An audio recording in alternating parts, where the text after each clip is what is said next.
Hello, hello, hello. Welcome back to RRT Boxing with me, Mr. A.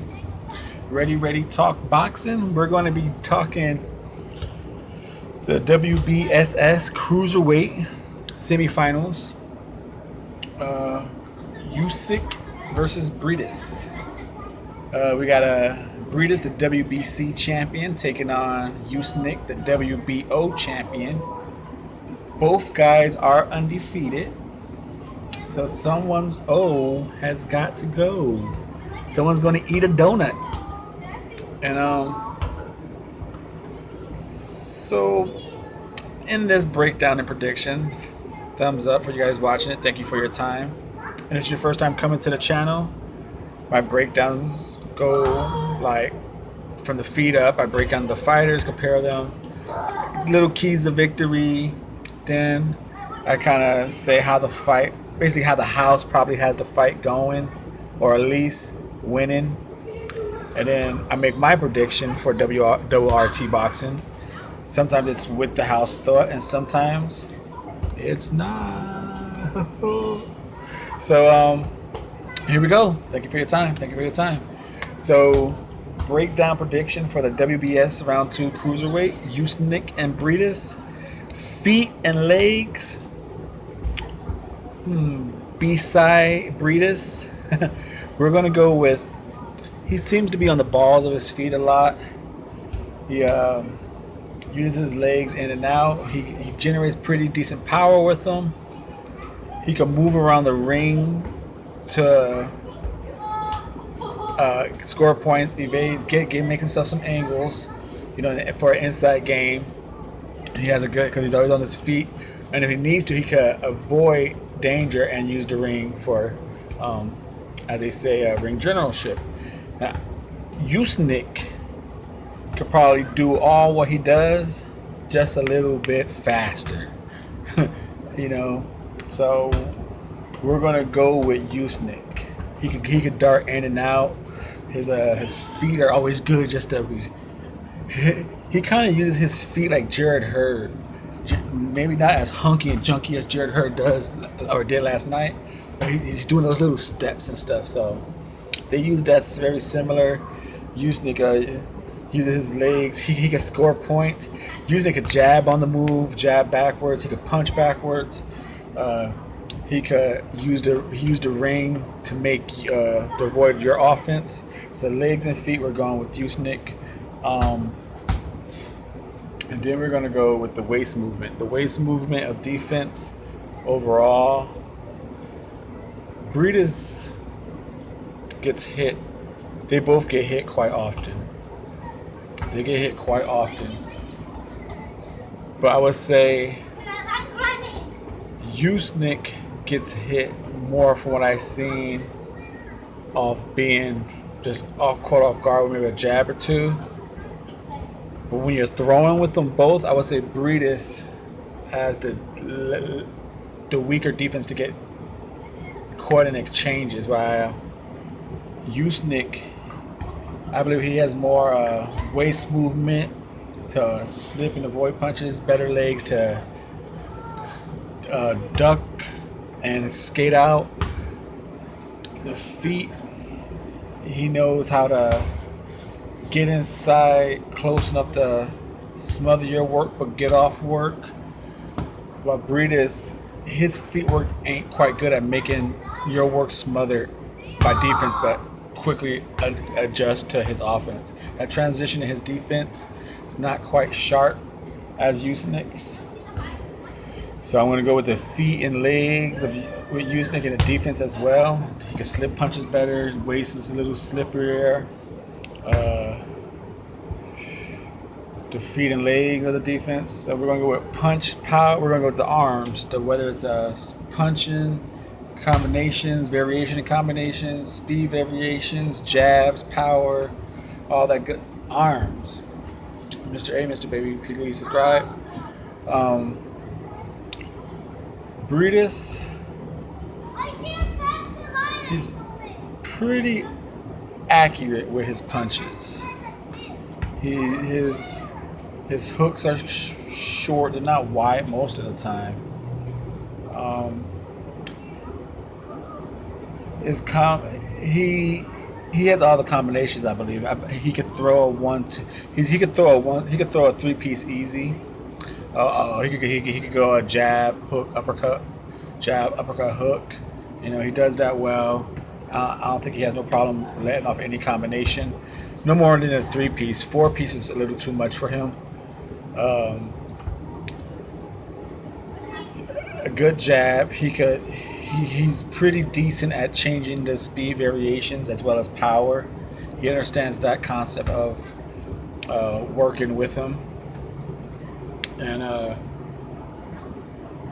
what else can he do? He hit a nice uppercut.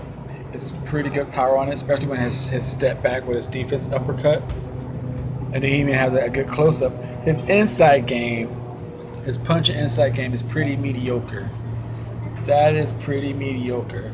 He's a better outside fighter than that, which is pretty surprising. He's a pretty good inside. I mean, he punches pretty good. I guess he needs that leverage from the outside to generate that power. But like I said, he'd be on his feet, you know. But for Usyk, arms, tricky on this guy.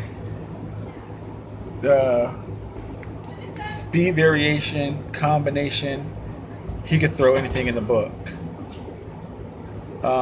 He changes up speeds very well. To put it in a very, very short term, if you're not too familiar with Usyk, or but if you're a fan of Lomachenko, it's the same thing. Same thing. Lomachenko and Usyk, due to their Olympic style, Olympic teams under Lomachenko's dad, they fight. They're a mirror of each other. The only thing is Lomachenko is 130, Usyk is 175, so it looks a little different. You know, it looks a little different with a big man moving like that.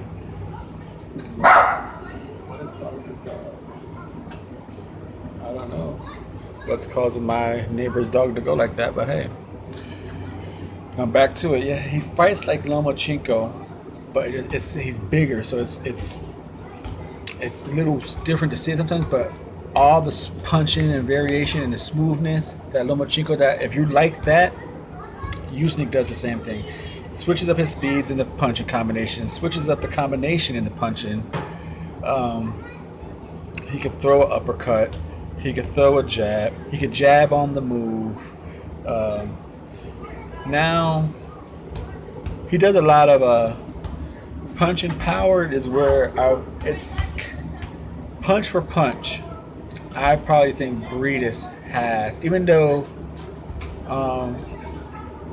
Usyk, I believe, has always been a natural. He's even a heavyweight at one point for the Olympics.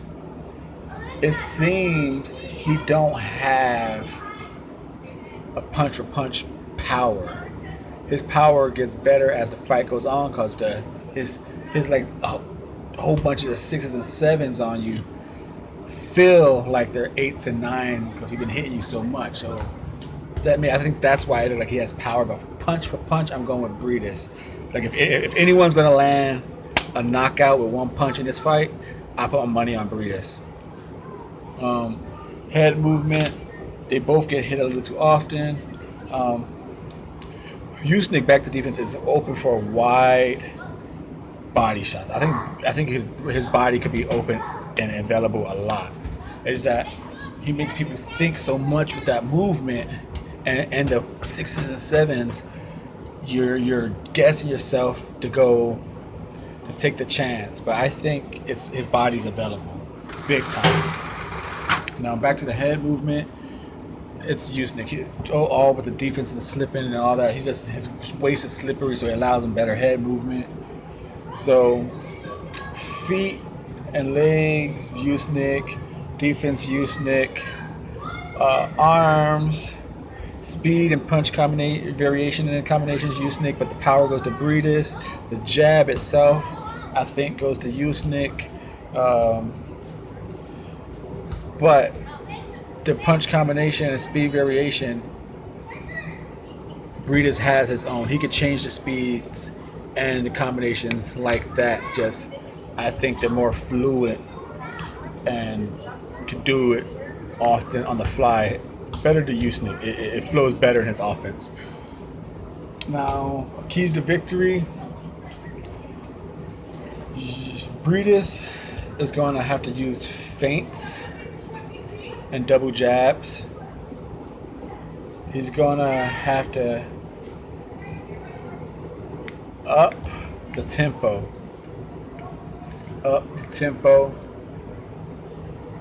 And beat Alexander Usyk's body.